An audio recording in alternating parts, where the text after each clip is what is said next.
Thank you for your attention. Thanks, Joe. Good afternoon, everybody, and congratulations on making it to the last session. I want to talk today about distributed intelligence enabling smart networks. My name is Brian O'Neill from Schneider Electric Ireland. Firstly, I want to explain who Schneider Electric is, because we are not an SME, but we rely heavily on the SME sector, and I'll touch on that later. We're the global specialists in energy management. We have a turnover of 25 billion euros in 2013, but 43% of that turnover is in new economies, and 160,000 employees worldwide in over 100 countries around the world. So we have a very, very large geographical spread. 4 to 5% of our annual turnover is annually reinvested back into our research and development. R&D is a huge part of what we do and a huge part of the growth of Schneider Electric.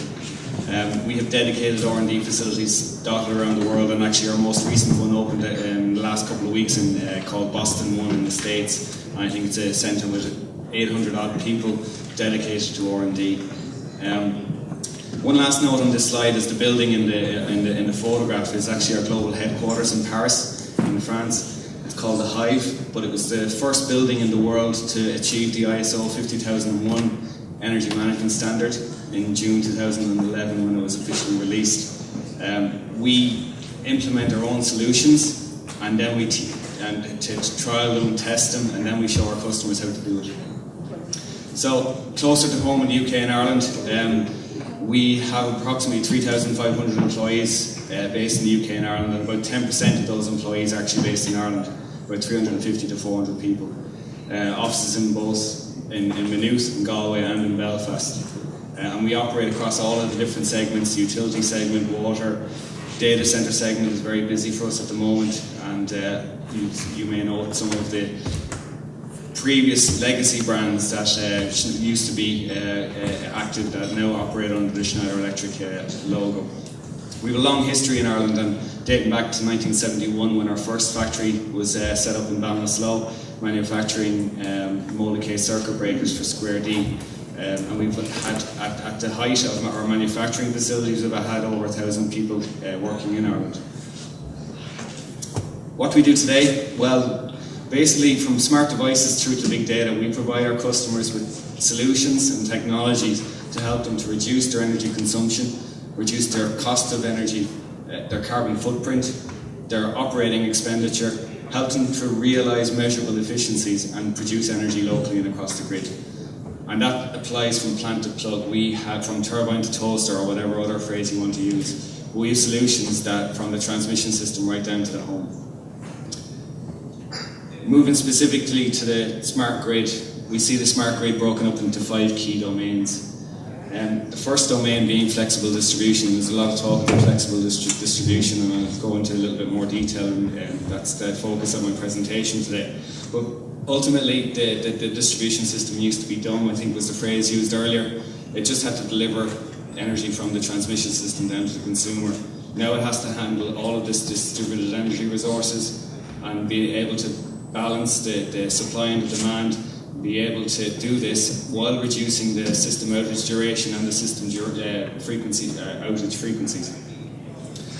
Another domain being smart generation. And when I talk about smart generation, there is no one solution anywhere here. Smart generation is having the tools and the software and the modelling and the forecasting and all of the information to know what piece of plant to use when. What's the most efficient plant to use when? Efficiency from a cost, from an energy, and from a carbon point of view. The third and fourth domain being efficient homes and efficient enterprise basically go hand in hand. We need the consumer, at the consumer level, both in the home and the enterprise, to become active participants, to become prosumers, was the phrase used earlier. And they need to learn and have the tools and the software and the hardware to be able to manage, actively know what energy consumption they're using and be able to manage that. And the fifth domain being demand response, demand side management. Again, a couple of different phrases around this, but ultimately an efficient demand response program delivers a lot for a lot of people. What I mean by that is, if we can have an efficient demand response program, we can reduce the peak demand. We can help to reduce the peak demand or smooth it out. That is a huge saving in the capital expenditure in new generation plant and new infrastructure required. And it's a very big part of the overall solution. As I say, the solution is made up of a number of things, not just a smarter grid, it's greater efficiency and cleaner generation. This graph is from the International Energy Agency, looking at the abatements required to reduce the carbon output. And you can see in the blue that actually 3/4 of the abatement is actually made up by efficiency, up 72%. So, on to, I suppose, the focus of my presentation today. Optimal integration of distributed energy resources is the key for the distribution network. So with the huge growth of distributed energy resources, such as PV, Joe, wind, CHP, EV, and storage, all of these various distribution energy resources have a huge impact on the distribution networks, on the stability and the voltage profiles and efficiencies. And it's really hard to do a real-time balance of the supply and demand. The solution, as I think Mike McCormick from GE mentioned earlier, the solution is a lot more monitoring and a lot more control.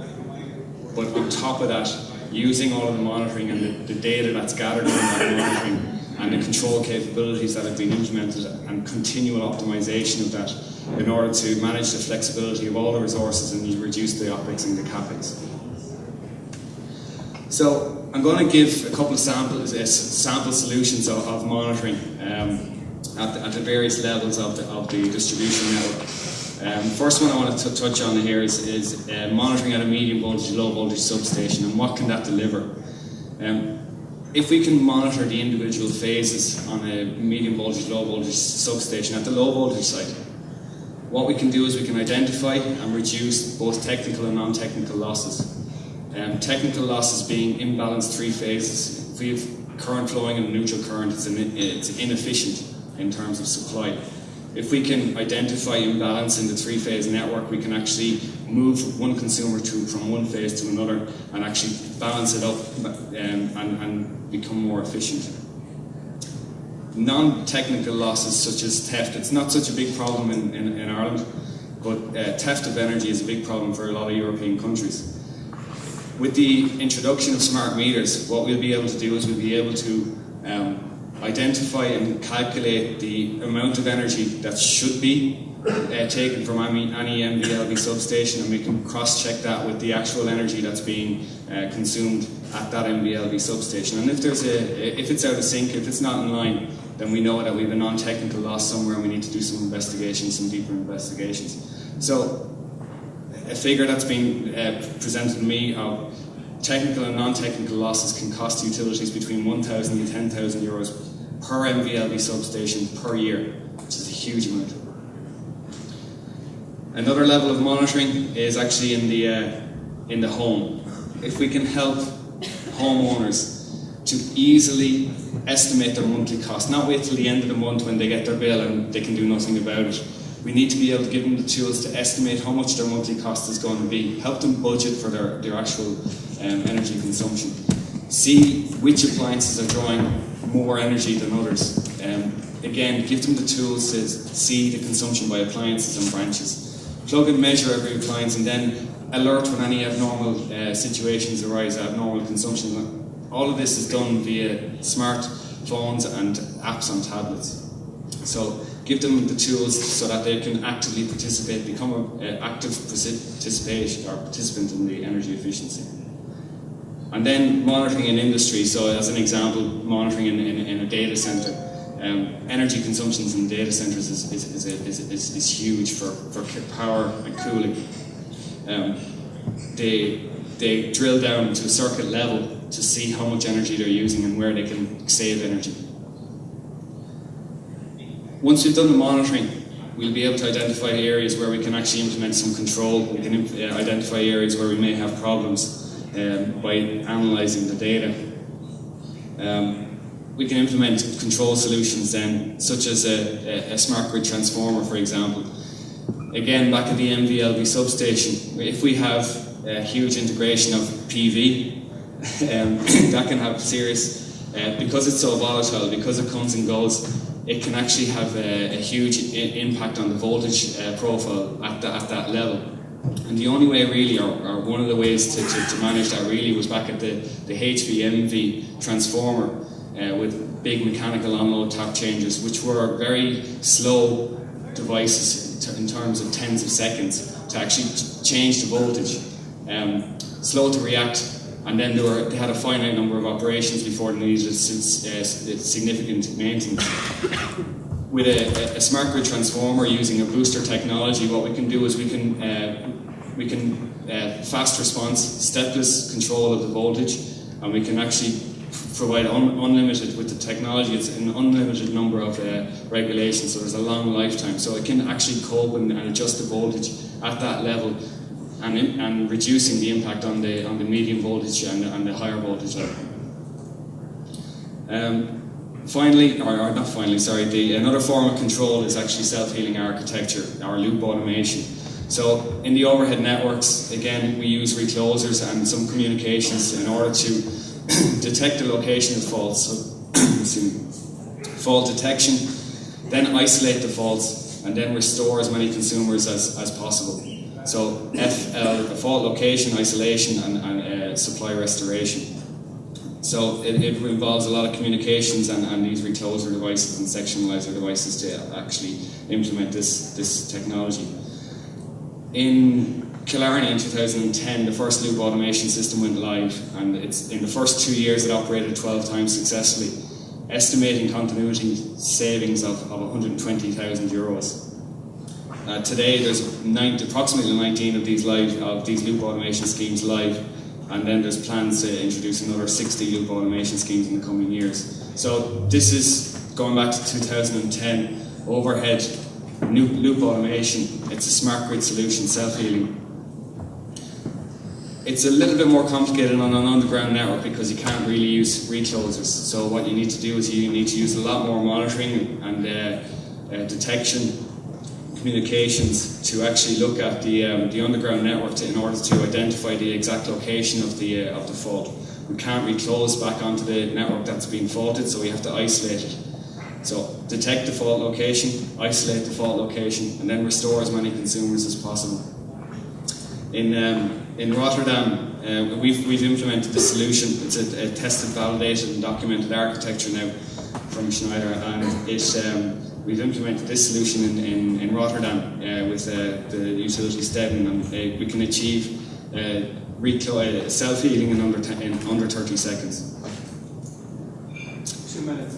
Okay, I'll move on then quickly. Control in the home then as well. So, giving the tools of the energy management monitoring of the in the home, we actually want to give them control as well. So we give them control to be able to participate in demand response schemes and to be able to control their devices, their energy consumption remotely from the home via apps or via a price signal from your smart meter via time use tariff.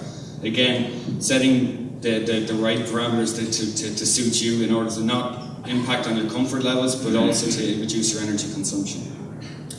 Once we have all of this monitoring and control in place, we need to optimize it, and there's various tools, software tools, data analytics, taking all of that in order to optimize it. But one of the main ones that we have is ADMS solution, which basically takes all of the existing systems that are there, that are being used by the system at the system operator level, the SCADA system, the outage management system, the OMS system, the DMS system, which is the distribution management system, the EMS system, which is the energy management system, and the DSM system, which is the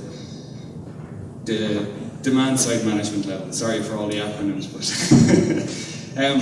but basically what the ADMS does is it combines all of these on a common infrastructure and data model in order for a simple user interface, and they work together in order to optimize the efficiency of the network. ADMS basically brings the information technology and the operational technology and converges it into and helps with realizing the potential of the distribution network in terms of reducing or improving efficiencies.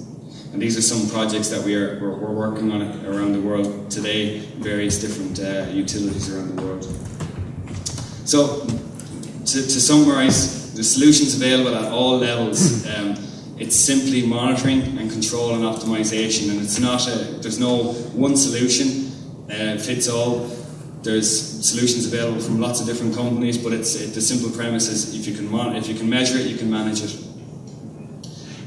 These are some of the smart grid projects we're involved in around the world. These slides, you can't see it here obviously, but it's a significant investment. As I say, part of our annual turnover is reinvested in pilot projects like this around the world to develop our solutions. In the slides and the presentations and handouts you'll get, there's links to white papers. I have some hard copies at the stand. And then there's links to videos and about some of the topics that I covered in my presentation. And that's it.